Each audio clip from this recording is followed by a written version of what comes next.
전번 시간에 이어가지고 계속하도록 하겠습니다. 2025년 3월 15일 오후 3시 16분을 가리키고 있습니다. 그래서 이제 이번 시간은 여기를 할 차례죠. 최연소 장군. 이 시기 메가더는 사회운동가이자 백만장자 집안의 여식인 루이즈 크로멜 브룩스와 사랑에 빠졌다. 어머니 핑키 여사는 남편에게 순종적인 여인을 며느리감이라고 여겼기에 이미 한 번 결혼했다가 이혼한 경력이 있고 사회운동가로서 드센 성격이라고 생각되는 여자가 아들과 결혼한다는 것에 거세게 반대했다. 바로 전번 시간에 내가 얘기했잖아요. 메가더 어머니는 어떤 여자를 며느리로 삼기를 원했냐면은 그 사회라든가 이렇게 이 사회 나가서 이렇게 무슨 여자가 얼굴을 내밀고 운동한다는 것보다는 그냥 집안에 들어박혀서 아주 조신하게 집안일만 하고 아들에게 아들의 뒷바라지나 이렇게 할 수 있는 그런 가정적이고 순정적인 여자를 며느리를 원했다는 것이죠. 근데 이 메가더를 좋아하는 여성은 활발하게 사회운동을 하는 여자였고 또 백만장자의 집안의 딸이었다고 하죠. 그래서 시어머니 되는 사람이 굉장히 안 좋아했다 이런 얘기입니다. 루이즈 집안인 크로멜 가문 역시 한낱 스코틀랜드계 이주민 출신인 메가더 가문이 자신들이 귀한 여식과 결혼한다는 것에 탐탁지 않아 했다. 그리고 처갓집에서는 메가더 처갓집에서도 이 사돈을 별로 좋지 않게 생각했다는 것입니다. 자기네 집안은 이미 미국 사회에서 그래도 이 백만장자의 그런 반열에 오른 그런 부유한 집안이었었는데 이 메가더 가문을 보니까 원래 미국의 본토 토박이도 아니고 영국계의 영국 지방의 스코틀랜드에서 이사온 이민원 집안이고 더군다나 집안이 군인 출신의 집안이더라. 이래가지고서는 사돈을 별로 좋아하지 않았다는 거죠. 그런 메가더는 모든 반대를 무릅쓰고 1922년 2월 14일 플로리다주 팜비치에 있는 가족 별장에서 결혼했다. 모든 주변의 반대를 무릅쓰고 메가더는 결혼에 성공했다 이겁니다. 1922년 10월 메가더는 웨스트 포인트를 떠나 루이즈와 그녀의 두 자녀 월터와 루이스와 함께 마닐라 군대 지휘권을 맡기 위해 필리핀으로 향했다. 그러니까 이때는 필리핀의 미군정을 실시할 때, 미군이 필리핀을 통치할 때입니다. 그게 뭐냐면은, 여러분들 필리핀이 일제한테 뺏겼을 때입니다. 그러니까 일제가 필리핀을 먹었는데, 일제가 미국을 상대로 전쟁을 또 벌이잖아요. 미국을 상대로 전쟁을 벌여가지고 일본이 패했습니다. 그러니까 필리핀은 어떻게 되겠어요? 미국의 미국령이 될 수밖에 없다 거죠. 그러니까 원래 필리핀이 일본한테 뺏겼었는데 미국과 일본이 전쟁을 벌여가지고 일본이 패한 바람에 필리핀이 미국이 다스릴 수밖에 없었다고 하죠. 그래서 미군이 미군정을 해서 다스렸던 겁니다. 그러니까 우리나라 같이 그렇게 됐던 거죠. 우리나라도 일본이 우리나라를 집어먹었었는데 미군이 일본을 패망시켜가지고 잠깐 동안 미군정을 실시했었잖아요. 그런 식이 된 거죠. 이에 대해 일전에 루이즈에게 구원했던 적이 있던 존 조지프 퍼싱 장군이 메가더에게 루이즈와 결혼하면 필리핀으로 추방하겠다고 협박했다가 진짜로 결혼해버리자 가짜없이 필리핀으로 보내버렸다는 소문이 돌았다. 퍼싱은 이 소문에 대해 모두 빌어먹을 헛소리다 라며 부인했다. 이후 메가더는 필리핀에서 여유로운 생활을 보내다가 1923년 2월과 3월에 심장병으로 고통받는 어머니를 돌보기 위해 워싱턴으로 들어갔다. 그녀는 심장병에서 회복했으나 12월에 메가더의 형 아서가 갑자기 충수염으로 47세를 일기로 사망했다. 충수염이라는 것은 여러분들 맹장염이잖아요. 맹장염. 근데 이때만 해도 충수염은 주된 요절의 사유이기도 했다. 형과는 사이가 좋았는지 각자의 조카에게 자신의 이름을 붙여줬다. 나중에 친아들인 아서 메가더 사제는 이 이름을 버리고 잠적했지만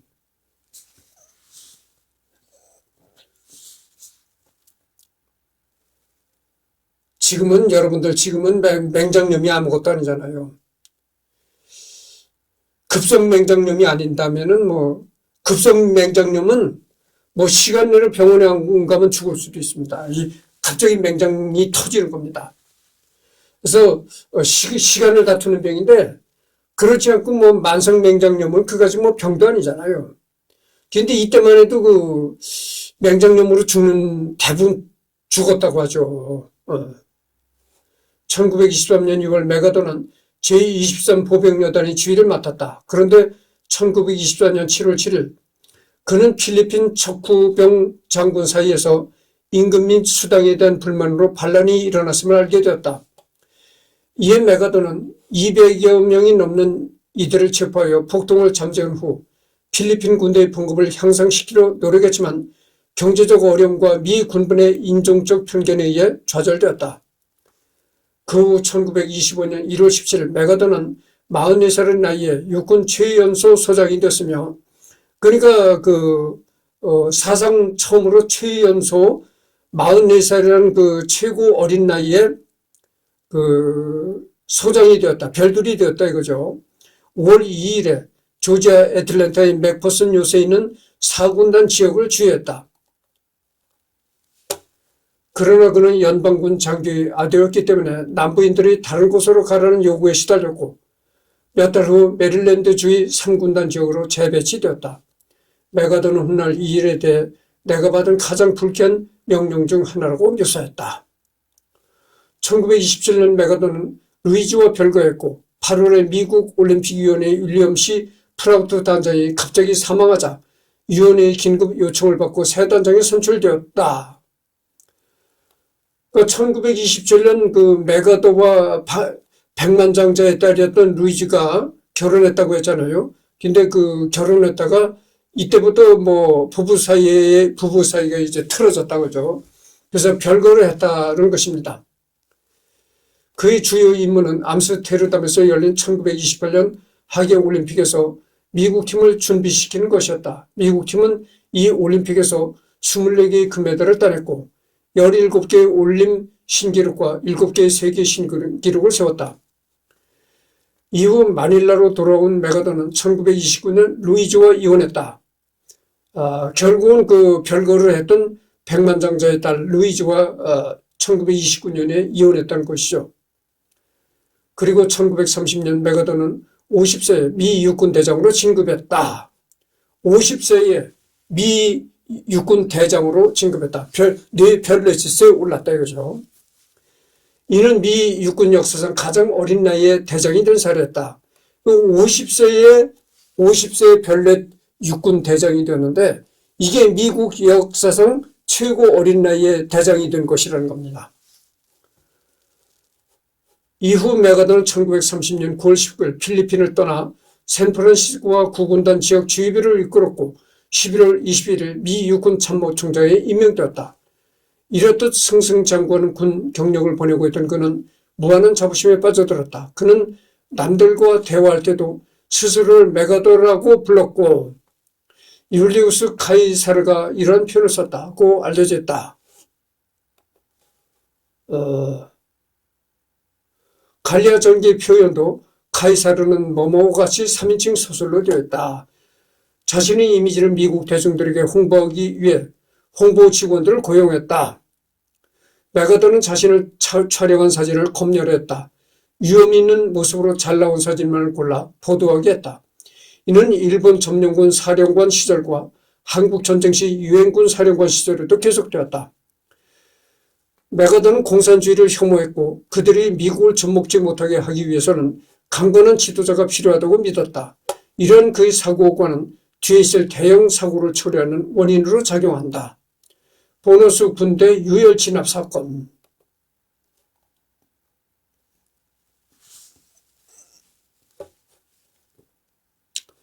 이건 손가락을 이게 메가더라고 보이는데 맨 왼쪽에 사람이 손가락을 가리키는 장면입니다.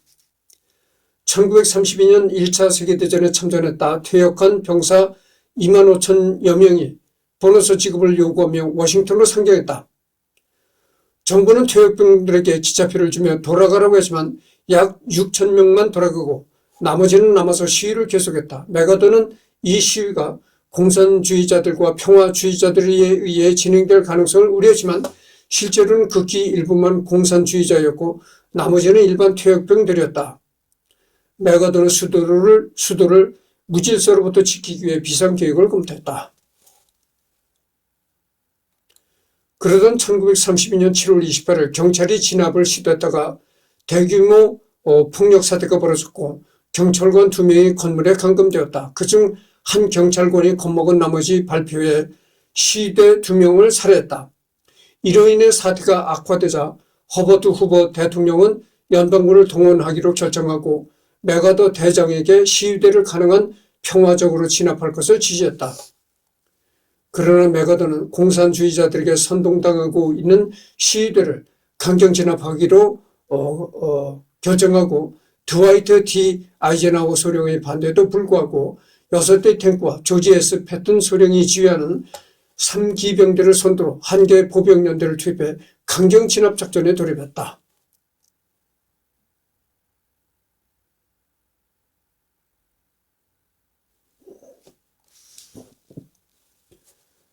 그러니까 워싱턴에서 이제 이렇게 대규모 시위가 벌어지니까 메가더가 어떻게 생각했냐면은 이 시위대 중에는 공산주의자들이 숨어 있다. 이렇게 생각했다는 거죠. 그렇잖아요. 왜 우리나라도 그래요. 대한민국의 촛불 시위를 하면 왜 그런 우파들이 그런 주장을 하더라. 저 촛불 시위 뒤에는 북의 좌익들이 뒤에서 조종하고 있다. 이런 식으로 된 거죠. 그래서 이제 그런 식으로 사고를 해가지고 그런 식으로 생각을 해가지고 이 메가더가 보병연대 탱크 이런 걸 앞세워가지고 아주 강경 진압에 돌입했다고 하죠. 병사들은 비록 총을 쏘지는 않았지만 총검과 세이버를 앞세워 시위대를 공격했다. 또한 체류가스가 사용되어 보너스 군대 캠프에 뿌려졌다. 그 와중에 가스통이 폭발해 화재가 발생하기까지 했다. 그 결과 아기 2명이 체류가스에 질식사했고 임산부 1명이 유산하는 등 5명 이상의 사망자가 발생하고 1000명 이상의 부상자가 발생했으며 진압군에서도 60여 명의 부상자가 발생했다. 이후 조사 결과 시위대의 95% 이상은 진짜 퇴역병과 가족들이었고 이후에 조사를 해보니까 공산주의자라든가 이런 사람은 가담하지 않았다 이런 얘기죠. 5%는 신원 확인 불가 또는 사회운동가들인 것으로 밝혀졌다. 그러나 후보는 자신이 명령을 어기고 유혈 진압을 감행한 메가더에게 별다른 처벌을 내리지 않았고 공화당 골수 지지자들로부터 미국을 공산혁명에서 구해낸 위대한 장군이라는 칭송을 받았다. 이 때문인지 훗날 메가더는 후보는 나쁘지 않은 대통령이었다고 회고했다. 1933년, 34년 메가더는 보너스 군대에 대한 처우가 부당하고 불필요하며 가혹하고 잔인한 것으로 묘사한 언론인 드류 피어슨과 로버트 알렌을 명예훼손죄로 고소했다. 그러나 그들이 메가더가 필리핀에서 정부로 삼았던 이사벨을 증인으로 삼겠다고 위협하자 메가더는 피어슨에게 1만 5천 달러를 지불하고 소송을 취하하였다. 루스벨트와의 갈등 1932년 프랭클린 D 루스벨트 민주당 후보는 허버트를 후보로 꼽고 미국 대통령에 당선되었다. 루스벨트와 메가더는 처음엔 사이가 좋은 편이었다. 그들은 1차 세계대전 이전에 함께 일한 바 있었고 정치적 견해 차이도 불구하고 친구로 지냈다. 메가더는 민간인 유지 군단을 운영함으로써 뉴딜 정책을 지원하기도 했다. 그러나 메가더는 대공황을 극복하기 위해 국방 예산을 줄이려는 루스벨트의 정책에 강력하게 반대했다. 육군 예산의 51%를 삭감하겠다는 루스벨트의 제안에 메가더는 분노의 일가를 날렸다.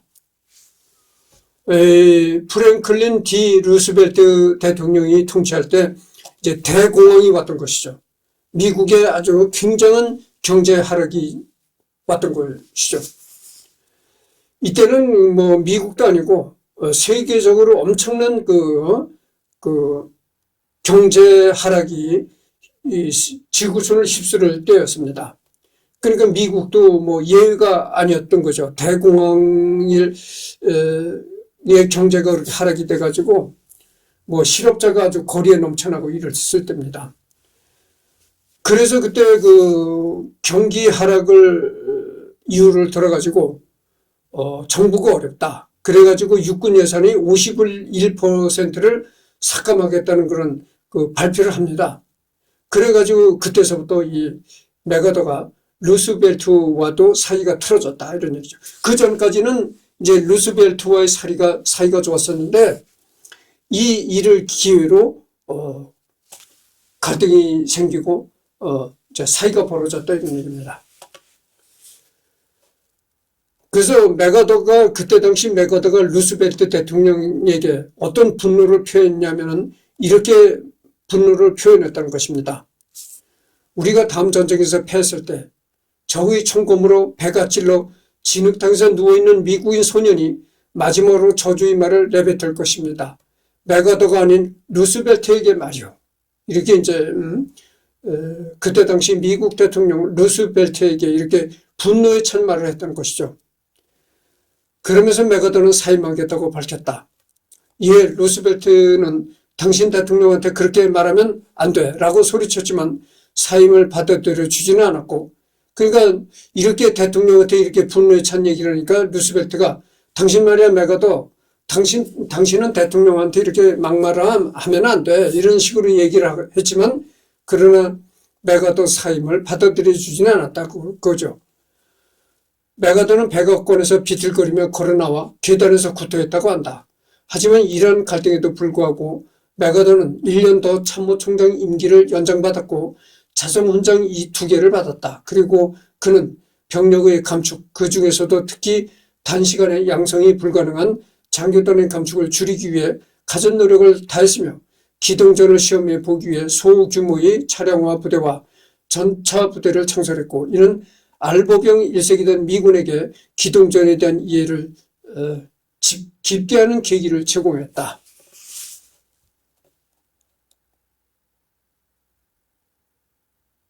알보병.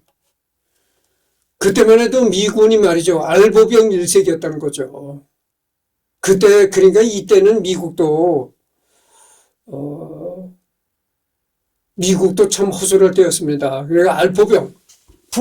소총된 보병만 전투를 하는 그런 때였다 이거죠. 근데 이때 맥아더가 이거 위험하다. 보병들이 그냥 소총만 들고 이렇게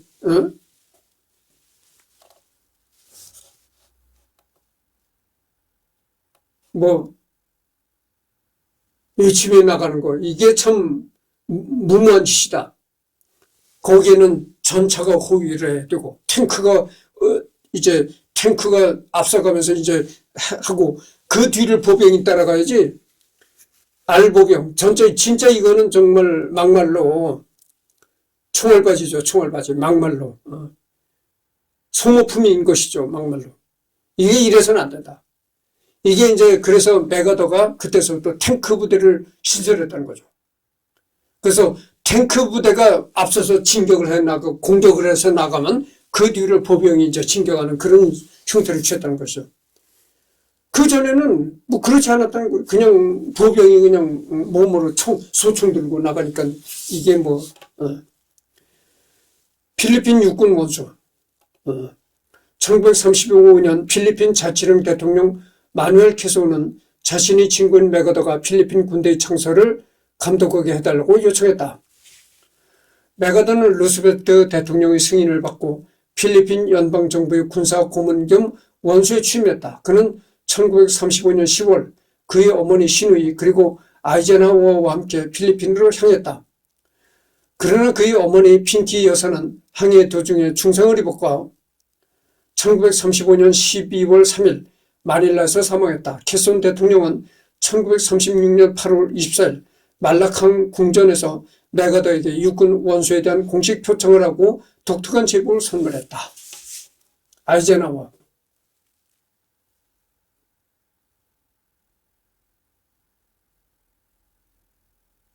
그래서 여러분들 아이젠하워가 그 대통령에 당선됐잖아요.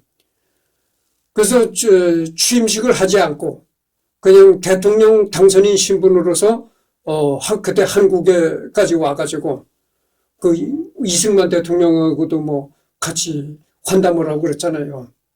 이 아이젠하워가 미국 대통령에 당선됐던 이 아이젠하워가 바로 메가더의 부관을 지냈던 사람입니다. 그러니까 메가더 밑에서 비선 노릇을 하던 사람이 미국 대통령이 이제 당선이 됐던 거죠. 필리핀 육군은 징병제로 구성되었다.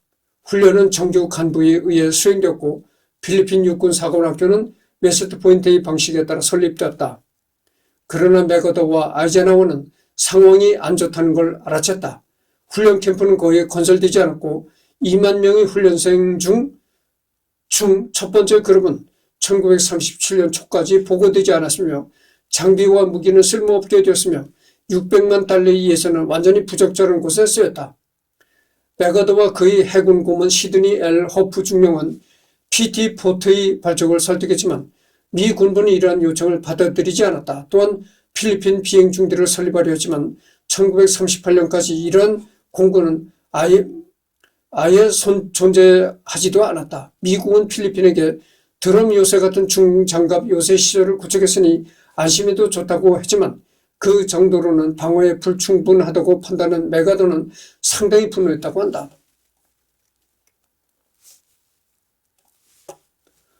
메가더는 1937년 4월 30일에 여행가 겸 문필가진 페어클로스와 결혼했다. 두 번째 결혼을 했네요. 두 번째 만난 여성은 여행을 하면서 이제 글을 썼던 진 페어클로스라는 여자와 결혼했다는 거죠. 그 후 그해 12월 31일 메가더는 공식적으로 육군에서 퇴역했다. 그는 미국 정부의 군사 고문으로 대표하는 것을 중단했으나 민간 차원에서 캐손의 고문으로 남았다.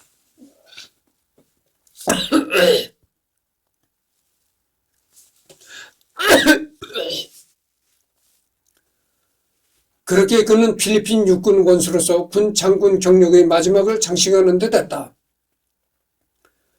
그러나 1941년 진주만 공습이 벌어지면서 그의 운명은 전환점을 맞았다.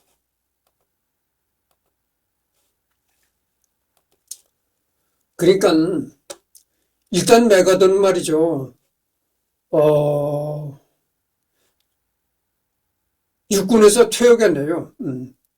그러니까 1937년 12월 30일에 아주 공식적으로 육군에서 은퇴를 했다고 하죠. 그런데 은퇴를 했다가 제2차 세계대전이 발발하는 바람에 다시 이제 육군의 유엔군 총사령관으로 이제 부임한 것이죠. 제2차 세계대전, 제2차 세계대전 때문에 제2차 세계대전이 일어나가지고 다시 이제 그 유엔 총사령관으로 부임한 것입니다. 전쟁 당시 타임라인별 사진.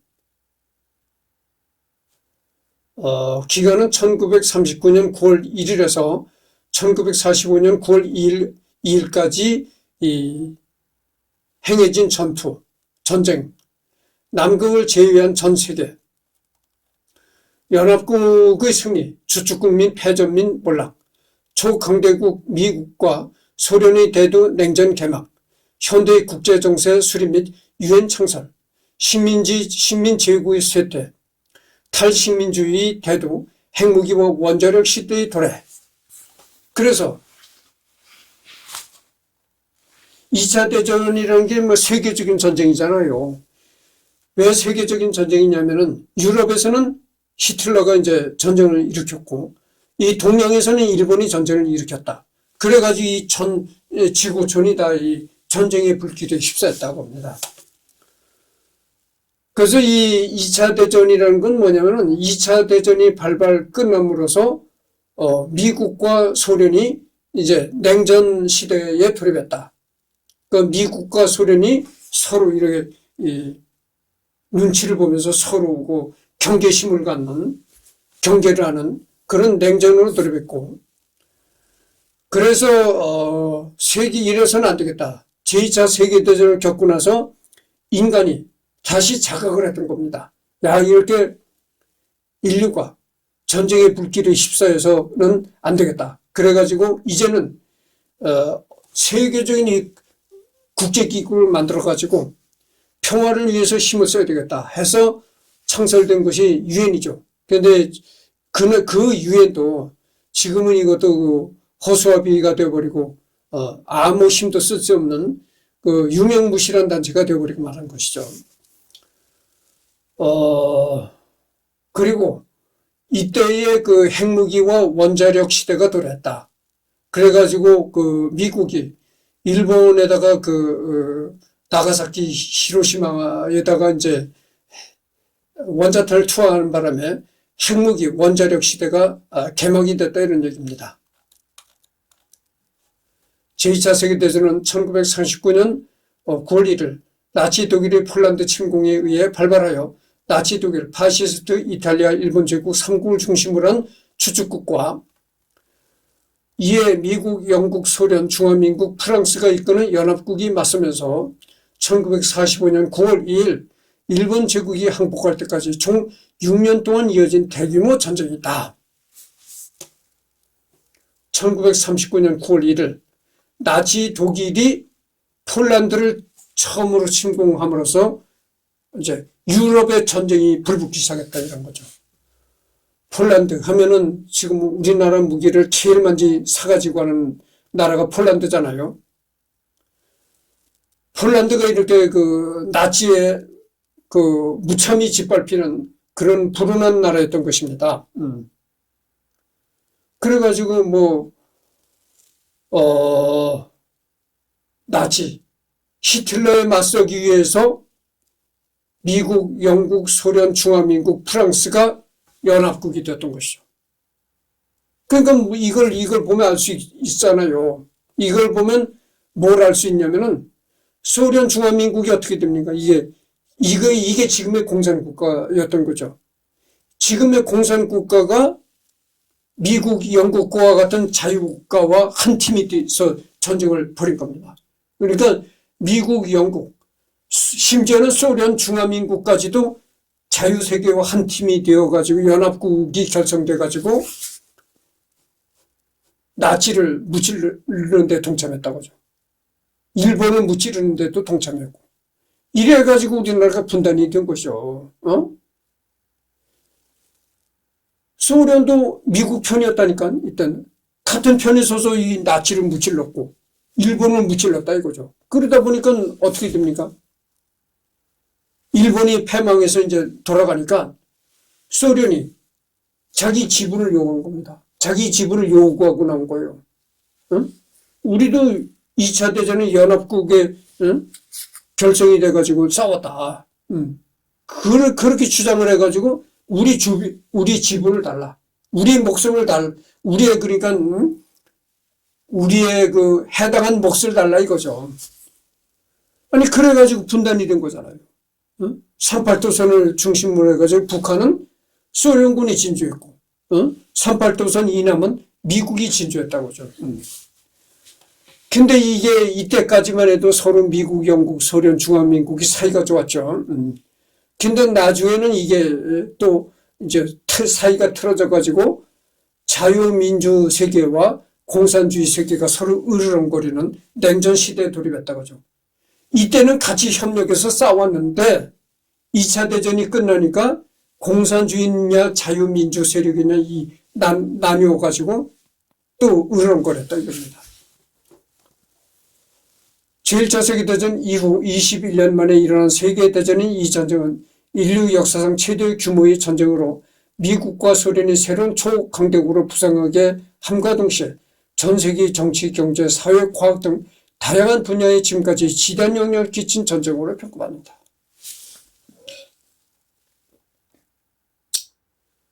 그래가지고 여러분들 말이었죠. 독일의 히틀러가 지금의 우크라이나죠. 지금의 우크라이나인데 예전엔 그게 소련이었었거든. 지금의 우크라이나 지방을 그 히틀러가 차지했었잖아요. 모스크바까지 모스크바 뭐 가까이까지 히틀러가 하고 진입했다가 결국은 이 소련한테 이제 멸망했죠. 그래서 히틀러를 소련이 그때 물리쳐가지고 그때서부터 소련이 강대국으로 등장하기 시작한 거죠. 미국 다음으로 소련이 강대국으로 등장하게 된 겁니다. 그렇게 그 악랄하고 무자비했던 히틀러를 꺾어버림으로써 물론 그래서 하여튼 그때서부터 이 소련이 강대국으로 부상하게 된 겁니다. 오늘 아침 베를린 주재 영국 대사는 독일국 정부에 금일 11시까지 독일군이 폴란드에서 철수할 준비가 되었다는 소식이 없을 시 양국 간의 전시 상태가 있을 것임을 알리는 최후 통첩을 전달했습니다.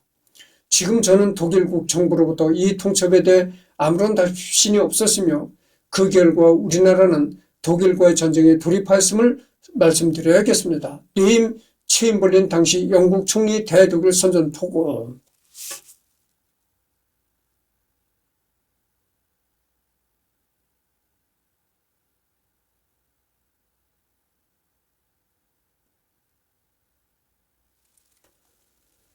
레임 체인벌린 그 당시가 이런 독일과 우리는 이제 부득이 전쟁을 할 수밖에 없다. 이거를 선전포고를 했다는 거죠.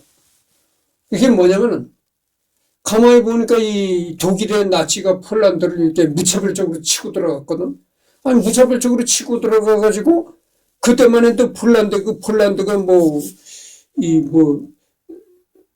국방도 그렇게 강하지 못했고 했던 폴란드를 순식간에 집어먹은 거죠. 그래가지고 영국의 그 총리가 독일이 그 폴란드에서 후퇴하지 않을 시는 영국은 우리는 가담하겠다. 영국도 우리는 폴란드 입장에서 전투를 하겠다. 폴란드의 입장에서 독일과 전쟁을 벌일 수밖에 없다. 이것을 선전포고를 했다는 거죠. 제2차 세계대전은 대체로 1939년 9월 1일 나치 독일의 폴란드 침공을 시발점으로 보는 시각이 지배적이다.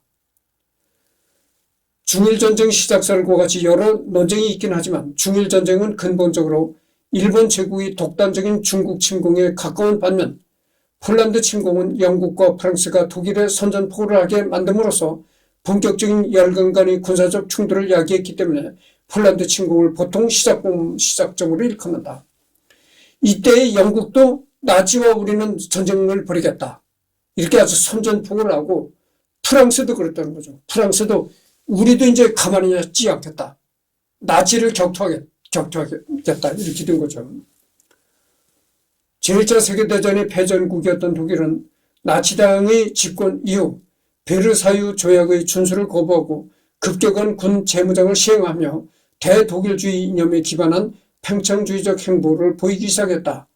독일은 폴란드 침공 이전부터 오스트리아 병합과 미넨 협정 등으로 주변국들을 흡수하며 영국, 프랑스와 지속적인 마찰을 빚고 있었으며 흔히 영국과 프랑스가 또다시 독일과의 전쟁이 발발한 것이 두려워 전쟁 이전 나치 독일을 향해 마찰이나 견제가 아닌 상당한 양보를 했다는 인식이 펴져 있고 실제로 어느 정도 맞으나 사실 폴란드 침공이 개시된 1939년까지도 영국과 프랑스는 군사적으로 준비가 부족해서 가짜 전쟁이 일어난 상황이었다. 이런 상황에서 독일에 대한 강경책은 군사적으로 어려운 점이 많고 재무장을 위한 시간을 벌기 위한 실리적인 목적과 제1차 세계대전 이후로 전쟁에 대한 불안에 시달리는 국민들을 달래기 위해서도 영국과 프랑스는 독일에게 어느 정도 유화책을 쓸 수밖에 없었다는 시각이 최근으로 조명되고 있다.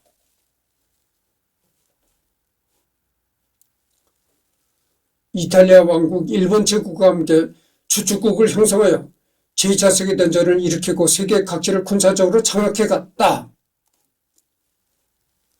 국제 질서를 뒤흔드는 격동 속에서 당시 전 세계 모든 강대국들이 전쟁에 개입해 연합국과 추축국이라는 상호 적대적인 두 군사동맹이 생겨났다. 이 전쟁에서 공격 측이었던 추축국 진영은 나치, 독일, 이탈리아 왕국, 일본 제국. 내가 얘기했잖아요. 일본은 동양에서 이제 전쟁을 일으켰고, 나치는 서양 유럽에서 전쟁을 일으켰다. 그리고 이탈리아는 이때 나치 편이죠. 이탈리아는 무솔리니, 그래서, 방어와 반격 측이었던 연합국 진영은 미국, 영국, 소련, 중화민국, 프랑스 5개국이 이끌었다. 30개국 이상에서 수천만 명이 넘는 군인이 참전하고 유례없는 수준의 물자와 자원이 총동원되어서나 애초부터 살짝 연합국에 비해 추축국은 상대적으로 국력이 부족했다.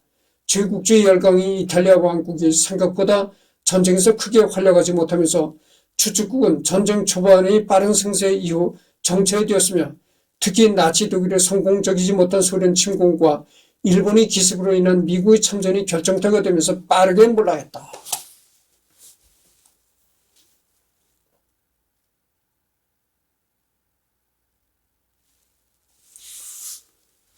그러니까 어떻게 했어요? 여기는 독일, 응?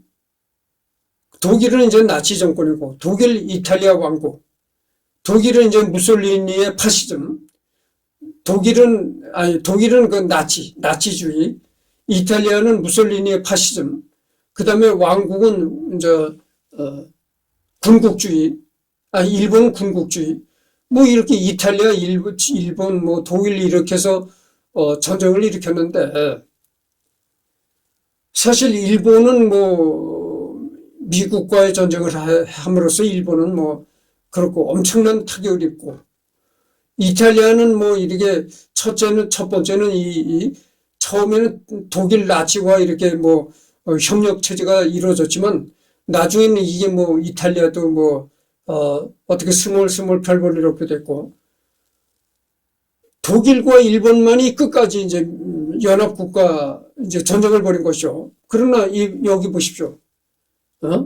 연합국은 어떻게 됐습니까? 상당하잖아요. 연합국은 벌써 보십시오. 세계 최강대국이 다 들어가 있잖아요. 미국, 영국, 소련, 중화민국, 프랑스. 예? 세계 강대국이 다 여기 들어가 있는데 이 5개국이 연합국이 결성이 돼가지고 나치를 죽였다 이거죠. 히틀러를 잡아 죽였다. 소련, 중화민국, 지금의 공산국가도 여기에 개입을 똑같이 미국과 같이 행동을 했는데,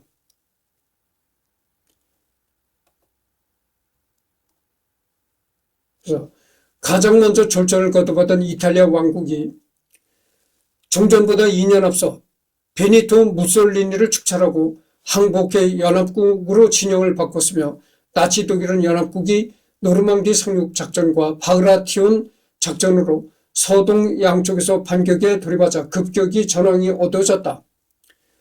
결국 독일은 1945년 봄 베를린 공방전에서 수도 베를린이 함락되던 중 아돌프 히틀러가 피로 붕커에서 권총 자살을 한 후 얼마 지나지 않아 항복하였으며, 마침내 마지막 추축국이었던 일본 제국도 미국의 히로시마 나가사키 원자폭탄 투하로 핵폭격을 맞았고, 소련이 침공까지 겹치자 쇼와 덴노가 오금 방송을 통해 연합국에 대한 무조건 항복을 선언하며 제2차 세계대전은 연합국의 승리로 끝나게 되었다. 쇼와 덴노라는 건 그때 당시의 일본 천황입니다. 일본 천황이 이제 일본이 항복한다는 그런 특별 방송을 내보냈던 것이죠. 그리고 제2차 세계대전은 지금 리딩에 가는 중인데요. 다음에는 여기를 하도록 하겠습니다. 제가 이번은 벌써 40분이 경과했거든요.